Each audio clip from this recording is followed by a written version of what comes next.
¿Y cómo ven los hombres de las estrellas, los hombres de las Pléyades que han visitado al hombre?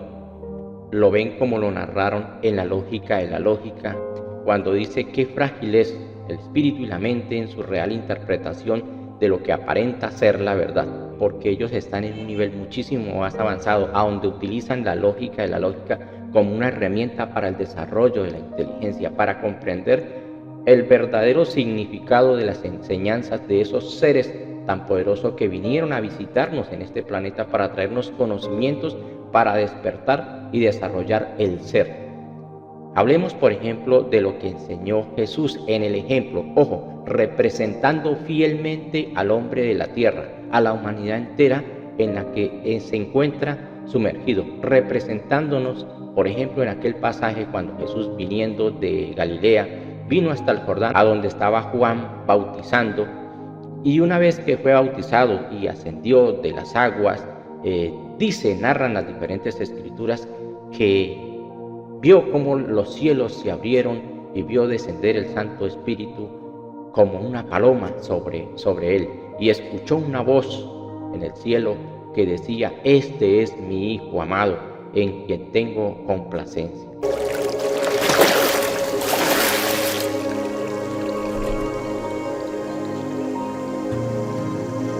Este es mi Hijo amado,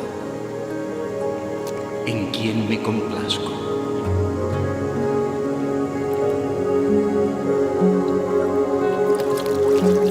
Sin embargo, estas palabras pues son repetidas constantemente en las diferentes organizaciones religiosas y en cada rincón del mundo, en la creencia, en la esperanza y en la buena fe de las personas, pero no han comprendido exactamente la profundidad, el trasfondo de esta enseñanza que, como les decía, los hombres de las estrellas, por hacer uso de la lógica para desarrollar la inteligencia y profundizar en el verdadero sentido del conocimiento que esto aplica. Por eso Jesús le dijo a Caifás: tú lo has dicho, pero no lo has comprendido. O como cuando le dijo a Pilato le decía: ¿por qué te han traído ante mí? Yo he venido a dar testimonio de la verdad, dijo Jesús. ¿Y cuál es la verdad?, le dijo Pilatos. Y Jesús hizo silencio, porque Pilatos es la mente pilar de los débiles, las mentes razonativas y necias que están tan estructuradas en este sistema del mundo, lo impuesto por el dragón o la organización de las tinieblas en este planeta Tierra. Entonces, lo que nos enseña Jesús en aquel hecho, en aquel pasaje, en aquella graficación que hizo Jesús en aquel momento, representando al hombre, que cuando el hombre tenga la capacidad, la madurez espiritual para sumergirse en el río de las encarnaciones, porque las aguas son las memorias de las encarnaciones que cada uno de nosotros, cada uno de ustedes ha vivido, y cuando el hombre tenga la madurez para sumergirse en la memoria de todas esas encarnaciones, de todo lo que ha vivido, lo que ha hecho en el pasado, lo que ha hecho bien, pero también lo que ha hecho mal, y perdonarse a sí mismo y perdonar a los demás. Cuando el hombre tenga capacidad de sanarse a sí mismo, perdonándose, corrigiendo los errores. Por eso Juan, que fue quien lo bautizó ahí en el Jordán, también representa un símbolo en el hombre. El símbolo que representa es el hombre que prepara la venida de Jesús. O sea, usted mismo, cuando empieza a hacer un trabajo interior y empieza a desarrollar su ser para esperar que el Cristo se empiece a manifestar en ti, ese es el símbolo de Juan, el que hace el arado en su propio espíritu, en sus propios sentidos, en su propio cuerpo.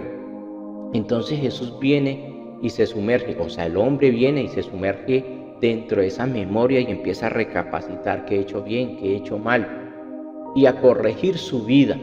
Se sumerge, y cuando surge de ese proceso de transformación consciente, de corrección, de evaluación, entonces ve cómo los cielos se abren, o sea que se da cuenta que no estamos solos en el universo, que no somos la última Coca-Cola del desierto. La inteligencia humana, la ciencia que enseña en este mundo no es lo último. La gran sabiduría viene de lo alto, viene del mismo corazón del Padre Altísimo.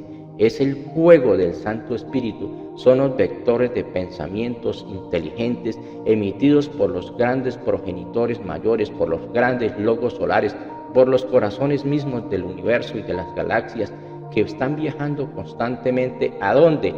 Al hombre que tenga la capacidad, la madurez de buscar dentro de su propio ser, corregir y darse cuenta que no es un hombre hecho a imagen y semejanza del barro o de las fuerzas o de la manipulación del barro del dragón, sino que es un hombre partícula y semilla de universo, y que es un modelo de sol, un futuro sol de la creación de esos soles. Entonces esas fuerzas a forma de como descienden las palomas, las aves, en su batir de alas descienden las fuerzas del Santo Espíritu, los fuegos que lo transforman todos a través de las edades, de los tiempos. Por eso Daniel dice que fui al fuego y permití que del fuego me quemara, y de ese fuego me traje una partícula que es el propio ser, la esencia del alma que el hombre trae. Entonces, cuando el hombre asciende de ese proceso de las encarnaciones, empieza a ser bautizado ya por el fuego del Santo Espíritu, que son las energías que lo transforman todo en este universo y en el planeta Tierra. Al hombre que ha tenido esa transformación y se prepara dentro de ese proceso de Juan, prepara la venida del Cristo, y ahí se manifiesta la voz misteriosa pero clara que está dentro del corazón del hombre, que dice, y es el Padre Eterno dentro de su propio corazón, que dice: este es mi Hijo amado, en quien tengo complacencia. O sea que el Padre Eterno te reconoce cuando tú te das cuenta y reconoces también que eres una esencia, un pensamiento vivo encarnado en este planeta. No importa qué nombre tengas, Pedro, Carlos, Lucas, Santiago, no sé, cualquier nombre que tengas, no importa, solamente es una encarnación, pero eres una esencia, un pensamiento del Padre viajando en encarnaciones, y que ahora, al recapacitar en este final del tiempo en el que estamos viviendo, por todas las señales cumplidas en las diferentes profecías anunciadas, vemos cómo en este momento despierta y el hombre asciende de las aguas y se abren los cielos, y en los tronos y potestades y los ojos del Padre Eterno están puestos en el hombre que se levanta del lodo, que se levanta y surge de las encarnaciones y empieza a ser bautizado por esa gran sabiduría, por las fuentes del pensamiento universal. Esa es la iluminación de lo que hablaron las profecías en el pasado, la manifestación o el pulsar o el palpitar de los tronos, el Santo Espíritu que desciende, y lo dice la profecía: después de aquellos días, dice el Señor, pondré mis leyes en sus corazones y en su mente las escribiré, y ya nunca más me acordaré de sus pecados y transgresiones. Y vuestros hijos y vuestras hijas soñarán sueños, profetizarán y harán milagros ante los ojos de los hombres. Entonces es el fuego del Santo Espíritu que empieza a manifestarse. Siempre está dentro de todo lo protege, todo lo cubre el Santo Espíritu.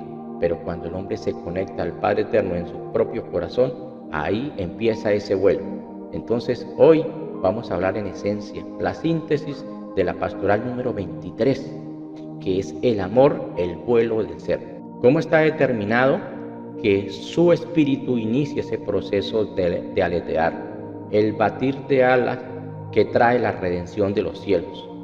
Ese batir de alas que nada ni nadie puede detener, porque está determinado que no arrebatarán al ave en su batir de alas su majestuoso vuelo, que es el desarrollo de la inteligencia, de la gran sabiduría que emana desde los cielos como una manifestación del Santo Espíritu, a forma como vuelan las palomas. Viene viajando de las profundidades del mismo universo, desde el corazón de la isla Luz del Padre, a todos los corazones que reconocen al Dios, al Cristo, por dentro de su propio corazón.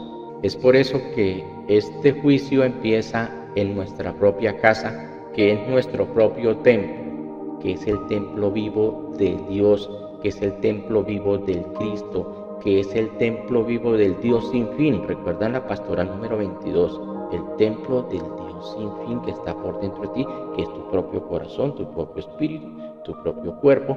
Entonces, cuando nosotros empezamos a juzgar, a aplicar la justicia divina, a aplicar las leyes eternas, a aplicar las leyes de creación que rigen la vida en el universo, ahí ya estamos aplicando y juzgando esas 12 tribus, esas fuerzas oscuras del mal que invadieron cada uno de nuestros sentidos y cada uno de nuestros logosoles, hasta ser depurado y limpio y digno este templo divino para que el Cristo habite dentro de nosotros.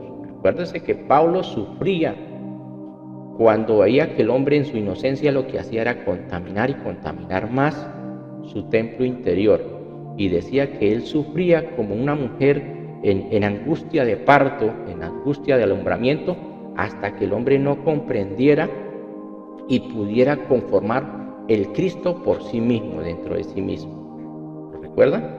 Entonces a eso se refería, es el perfeccionamiento. Por eso hoy estamos hablando de esta pastoral número 23, el amor, que es una ley supremamente poderosísima para poder hacer esa depuración de las tinieblas, para que el vuelo de su propio ser, la propia identidad del yo soy dentro de ti, sea efectuada y se manifieste el Padre eterno en la tierra dentro de su propia creación, que eres tú. Pero eso no puede suceder si no se manifiesta las fuerzas de ella. Ella, Bárbelo, ella las fuerzas de la madre, el vientre gestor de la vida, porque Lucifer o el dragón, esas fuerzas del mal, con su mentira, con su trampa, con su manipulación, nos dejaron sin vida. Acuérdese que dice que nos dieron a beber el agua del olvido y que el mundo entero está bajo el maligno y está muerto. Pues ella, el Santo Espíritu, con su fuego, con su sabiduría, con su aliento de vida, nos trae a la vida nuevamente. Por eso Jesús decía a Nicodemo, es necesario nacer de nuevo. El que nace de la carne solamente es carne, pero el que nace del Espíritu, que es ella, las fuerzas de la paloma que viene descendiendo como gran sabiduría y palpitar de los tronos, es el que le devuelve la vida al hombre, el que nos va a devolver la vida a usted y a mí. Sí, ese veneno que inyectó esta serpiente, que le inyectó a la humanidad y al planeta. Aún Pablo también lo recuerda cuando se refiere que el planeta también gime y fue sometido a vanidad. Y a eso viene, por esa es la manifestación del Santo Espíritu. Por eso Jesús también lo decía, oh generación de víboras, ¿quién os enseñó a huir de la ira venidera? Se refería, o sea que Jesús sí podía ver las víboras, las serpientes dentro de los cuerpos humanos que ellos manipularon en laboratorio para estar allí escondidos. Pero como Jesús sí tenía los ojos desde el Espíritu, desde su propio corazón, podía ver más allá de los cuerpos y los identificaba a esa generación de víboras que nos trajo toda esta enfermedad y desgracia y maldición en nuestros cuerpos. Y es que ese veneno ha atentado contra el amor, que es la fuente de la vida que debe emanar constantemente en el corazón de todos los seres humanos en este planeta. Ese veneno es tan terrible que destruyó el amor, por eso también está escrito que por haberse multiplicado la maldad en los hombres, el amor y el corazón de muchos se enfriará. Y por eso también quedó referenciado cuando dice, y una nube los cubrió y vino una voz desde la nube que decía, este es mi Hijo amado, a él oíd. Pero el hombre no escuchó a Jesús, no escuchó sus enseñanzas. Bueno, se repiten todavía, pero no se han comprendido. Pero el mensaje a la iglesia de Tiatira en el Apocalipsis nos dice, pero tengo unas pocas cosas contra ti, que toleras a esa mujer. ¿A cuál mujer? A Jezabel, que se dice profetiza, enseña y seduzca a mi siervo a fornicar y a comer cosas sacrificadas a los ídolos. He aquí sus hijos heriré de muerte. O sea que el veneno inyectado en la psiquis de la humanidad entera afectó tanto y escuchó más las falsas prédicas, las falsas doctrinas toda la mentira, porque Jezabel representa es la mentira y la falsedad, todo el odio que sustituyó el amor, que es la vida del Cristo o la vida del Santo Espíritu dentro del corazón del hombre. Y lo irónico de todo esto es que nosotros como humanidad, siendo hijos del río de fuego, de las luces que conforman el infinito y los universos, estamos muriendo. La humanidad entera está enferma y está muriendo por haberse dejado contaminar el corazón de oscuridad, de esa mentira de Jezabel, de toda la fornicación y la falsedad y la inmundicia que enseñó Jezabel. Y en el hombre empezó a morir el amor poco a poco, pero en la medida que nosotros trabajemos en el amor, el perdón, la comprensión, ese fuego, esa llama de eternidad que yace en el corazón, empieza a manifestarse cada día más. Desciende entonces el grande amor del Padre Eterno, pero el inmenso amor del Santo Espíritu, en la verdad final de nuestro Señor Jesús, nuestro anciano de los días. Desciende en el que logra comprender el verdadero sentido de la vida, el que retoma nuevamente la vida, y no lo que hasta ahora ha llamado vida, que es sobrevivencia en este planeta. No, el que retoma la vida real, el que busca y ama al Padre en espíritu y en verdad. He ahí a lo que Jesús se refería cuando decía: el que cree en mí, aunque esté muerto, vivirá. Todo el que en mí cree no morirá para siempre. Y ese es ese inmenso amor que movió o mueve a Pablo y en este tiempo, para que este mensaje esté llegando a la humanidad y en estas humildes palabras, en esta pequeña síntesis de esta pastoral, para que esa llama de eternidad, del fuego del Espíritu Eterno que está dentro de ti, despierte, se avive lo que está determinado, lo que por designio tú traes en tu corazón, para que despiertes a tus hermanos. Si tú eres uno de esos hombres de la promesa, de los hombres 144,000 que está determinado en este tiempo, deben aparecer. Recuerda que estamos dejándote estas pastorales del Verbo en nuestra cuenta del Batir de Alas de Telegram, para que la descargues y comprendas más a profundidad en el cifrado el mensaje final para este tiempo. Que la luz del Espíritu Eterno sea dentro de tu corazón, de cada uno de ustedes. Muchas bendiciones eternas. Nos vemos en la número 24 y última pastoral del Verbo de Dios. Y que así sea.